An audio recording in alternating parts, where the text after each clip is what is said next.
Welcome to this explainer. Okay, so today we're going on a journey that is, well, it's both incredibly vast and intimately small at the exact same time. We're going to look at how we, as human beings, try to wrap our heads around the absolute limits of the universe, and how we often do that from the quietest, most solitary corners of our everyday lives. It's really a story of cosmic awe, but it's totally grounded in daily discipline. I mean, think about it for a second. Since the dawn of written language, we've basically used these small, fragile pieces of paper to document our understanding of the cosmos, of divinity, of eternity itself. There's just this fascinating contrast between the vast, boundless universe out there and our tiny human scale right here. We're constantly trying to compress the absolute boundless into ruled lines and ink. And today, we have a seriously beautiful, tangible example of exactly that process in action. Now, what's really interesting about this slide is the sheer mundane reality of it all. You can literally see the pink diagonal stripes on the left margin. And down at the bottom left, check out the commercial brand of the notebook, Escaper. Right up at the top right, carefully written in green ink, it says Day 226. This isn't some ancient scroll locked away in a museum, right? It's literally an everyday, mass-produced notebook. Yet the profound subject matter written on these lines creates this absolutely breathtaking juxtaposition. It grounds something deeply mystical right into the realm of everyday human discipline. I mean, someone sat down on their 226th consecutive day to do this. That specific number at the top of the page, it hints at a story of quiet, unwavering dedication. It takes a remarkable amount of focus to maintain a daily practice for, what, nearly 8 months? For sure. Part 1. A daily practice. Devotional discipline.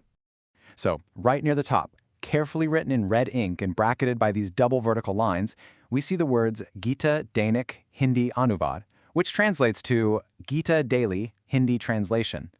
This tells us right off the bat that this isn't just someone jotting down random notes. Actually, it's a deliberate, highly personal, and ongoing project. The writer is systematically working their way through the Bhagavad Gita, translating its ancient Sanskrit verses into modern Hindi, literally day by day, verse by verse. It's this incredibly intimate dialogue between the translator and the text. Part 2. The 11th chapter. Vishwarupa Darshana. Okay, let's dive into this specific text. We are at the 11th chapter, Shloka 20. Now, if you're familiar with the Bhagavad Gita, you already know that chapter 11 is arguably the most visually spectacular and honestly overwhelmingly powerful section of the entire text.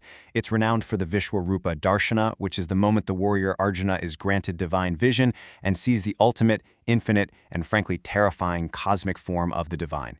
This is the moment the veil is totally pulled back. And this sets the stage for the massive macro reveal that the writer is translating on this very normal-looking notebook page.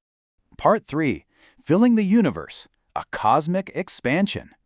This emotional journey starts with deep, deep reverence. The verse opens with a very direct address, Hey Mahatman, or O Great Soul. It's spoken by Arjuna, who is at this point completely breathless at what he's witnessing. It's a cry of pure awe and respect. The writer even uses an exclamation mark here, perfectly capturing that sudden gasp of realization as Arjuna speaks to the completely boundless entity right in front of him. Let's move to and see how this builds, because the scale suddenly just explodes.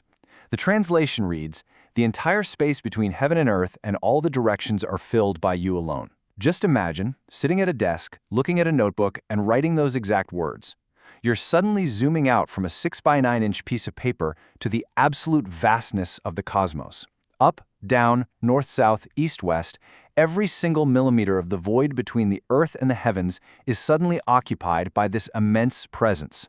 The sheer spatial volume of this realization is, well, it's staggering. Part 4. Wondrous yet terrible. The sublime scale. So the crucial point is the extreme tension between these two specific words used in the translation.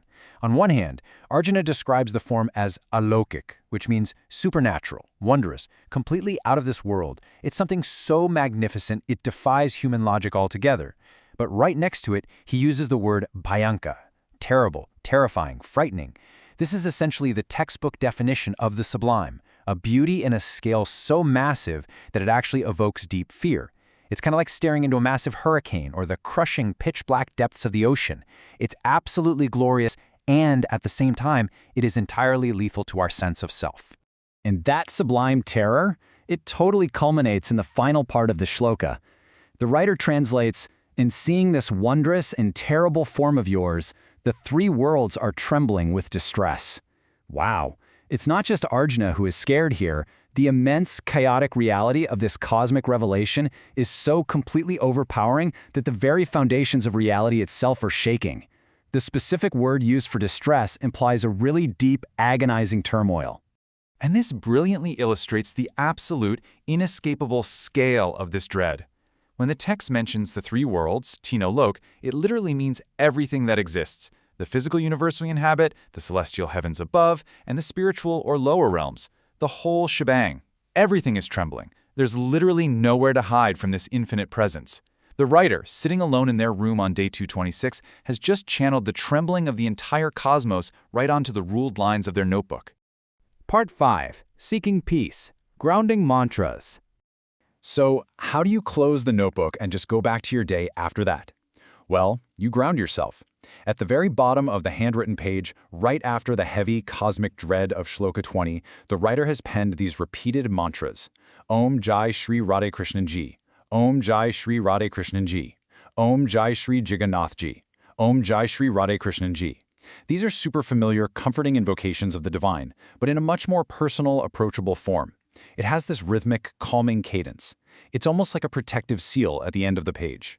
After venturing way out into the terrifying expanse of the universe, the writer uses these repeated mantras as a safe harbor, a way to find comfort, peace, and closure before finally putting the pen down for the day. It really makes you think about our own relationship with the vastness of existence, doesn't it? We look up at the stars, or we read these ancient texts, and we try to somehow comprehend it all. But it leaves us with a pretty profound question. If you were to truly witness the boundless scale of the universe without any filters at all, would you feel wonder, or would you tremble? Thank you so much for joining me on this explainer, and I'll catch you next time.